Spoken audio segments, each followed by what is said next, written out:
ನಾನು ಶಾಸಕನಾಗಿ ಹೊರಗೆ ಹೋಗಿವೆ. ತಿಂಗ್ಳುಗಟ್ಟಲೆ ಅಸೆಂಬ್ಲಿಲಿ ಪಾರ್ಲಿಮೆಂಟಲ್ಲಿ ಇರುವೆ. ಅವರು ಒಬ್ಬರೇ ಇರಲಿಲ್ಲ ಮನೆಯಲ್ಲಿ, ಮಕ್ಕಳು ಕಟ್ಕೊಂಡು.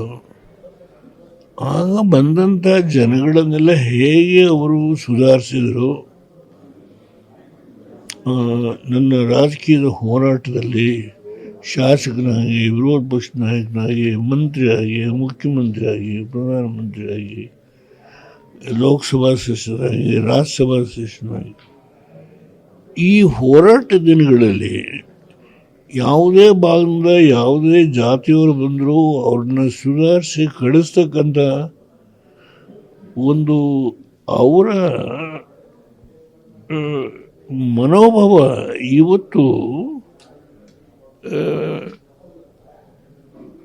ನನಗೆ ಅರ್ಥ ಆಗ್ತದೆ. ನಾನು ಮನೆಯಲ್ಲಿದ್ದೆ, ಹೊರಗಡೆ ಇದ್ದು ಜನ ನನ್ನ ಹೆಂಡತಿ ಯಾವ ರೀತಿ ಸಂಭವಿಸಿದ್ದು ಜನನ ಅನ್ನೋದು ನನಗೇನು ಗೊತ್ತಿಲ್ಲ. ಈಗ ಅದರ ಒಂದು ಹಿನ್ನೆಲೆ ಏನು ಅನ್ನೋದು ಜನಗಳು ಅವ್ರ ಬಗ್ಗೆ ಇಟ್ಕೊಂಡಿರ್ತಕ್ಕಂಥದ್ದು, ಆ ಸಮಾಧಿಗೆ ಬಂದು ಗೌರವ ಸಲ್ಲಿಸ್ತಕ್ಕಂಥದ್ದು, ಜಾತಿ ಭೇದ ಮರೆತು ಎಲ್ಲ ಸಮುದಾಯಗಳು ಬಂದು ಹೋಗ್ತಾರೆ.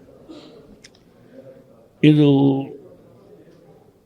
ನನ್ನ ಭಾಗಕ್ಕೆ ಅದೊಂದು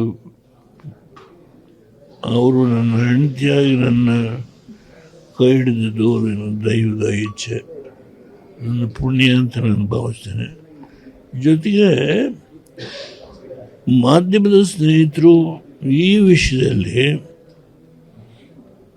ಯಾವುದೇ ಒಂದು ಮಾಧ್ಯಮದರು ತಪ್ಪದೇನೆ ಅವ್ರ ಶಕ್ತಿಗೆ ಮೀರಿ ಈ ಘಟನೆಗಳನ್ನೆಲ್ಲ ಇವತ್ತು ಬಿತ್ತರಿಸ್ತಾ ಇದ್ದಾರೆ. ನಾನು ಅವರಿಗೆ ತುಂಬ ಆಭಾರಿಯಾಗಿದ್ದೇನೆ. ಇವತ್ತು ತಿಂಗಳ ತಿಥಿ ಆಗಿದೆ. ಅದೇ ರೀತಿ ಪ್ರತಿ ತಿಂಗಳು ಮಾಡಬೇಕು ಅಂತಕ್ಕಂಥದ್ದು ನಮ್ಮ ಮಕ್ಕಳ ಅಭಿಲಾಷೆ. ಅದನ್ನು ಮುಂದುವರಿಸ್ಕೊಂಡು ಹೋಗ್ತಾರೆ ಅಷ್ಟೆ. ನಿಮ್ಮಗಳ ಸಹಕಾರ ಇರಲಿ. ನಮಗೆ ಜನಗಳು ಬಂದಂಥವ್ರಿಗೆ ಏನು ಸಣ್ಣ ಪುಟ್ಟ ನಾವು ವ್ಯವಸ್ಥೆ ಮಾಡ್ಬೋದು, ಅದು ದೊಡ್ಡ ವಿಷಯ ಅಲ್ಲ.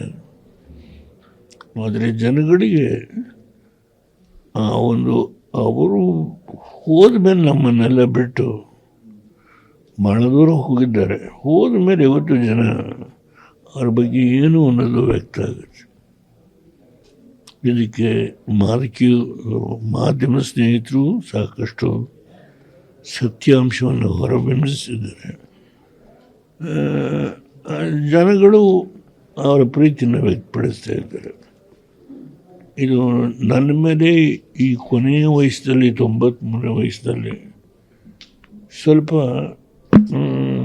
ಒಂದು ಸ್ಫೂರ್ತಿ ಬರುತ್ತೆ. ಅವರ ಹೆಂಡತಿ ನಡ್ಕೊಂಡ್ರು ಅನ್ನೋದು ಈಗ ನನಗೆ ಒಂದೊಂದಾಗ ಗೋಚರ ಆಗುತ್ತೆ. ರಿಯಲಿ